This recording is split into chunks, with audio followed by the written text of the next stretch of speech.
In an age before electricity, and in a warm climate like the Near East, ancient people still found a way to keep their buildings cool and their food and drinks frosted. Utilizing their natural environment, a combination of the Earth's underground temperature, shade, water, nighttime temperatures, wind, and human construction were combined by the ancients to create ice houses. There are examples still standing in modern-day Iran representing ancient Persia. There are remains of 7th century BC ice houses in China, and the oldest reference found thus far goes to ancient Mesopotamia, a record dating to 1780 BC, belonging to the once and now famous King Zimri Lim of Mari, reports his commissioning of a new ice house to keep ice from the nearby mountains. By studying the younger examples from Iran, a lot can be learned about storing and making ice in a hot climate. For cold storage, insulation is key, so the ice houses, also called ice pits, would be dug deep into the earth where the temperatures are naturally cooler, and a plaster lining would be added. Next, a large, high, thick dome would be built over top with air vents to allow the exit of warm air.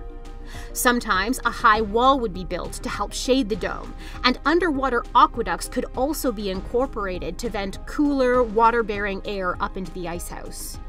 These underwater channels would also feed a shallow pool that could be built by the ice house to make ice in the cold nights of winter. When used, these shallow pools would be shaded by a large wall, fed with cooler underground water, and would freeze naturally overnight in the winter, to be harvested in chunks and brought into the ice house for storage. Wind-catching towers could also be used to help naturally circulate the air. In Iran, these towers and ventilation systems are widely known and were incorporated into homes, palaces, and public buildings. Essentially, they catch the wind, allowing it to blow into buildings, and then a system of secondary vents pulls the hot air out. In ice house designs, these towers were utilized to help mitigate those hot summer temperatures. Understandably, ice houses probably held a lot more than ice and snow. As we do today, refrigeration is an effective method of food preservation and was more than likely another use for the ancient ice house. And though the oldest record of an ice house was commissioned by a king, from examples in modern Iran, it's possible that these could also have been constructed for public use.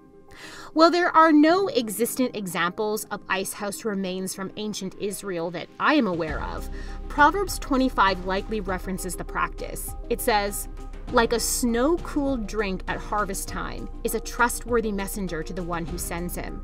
He refreshes the spirit of his master." Thanks for watching. Click the playlist on screen now to watch more spotlights. And if you want to read the full article, click the link in the description. You can always go to BibleDiscoveryTV.com for more videos, articles, and resources.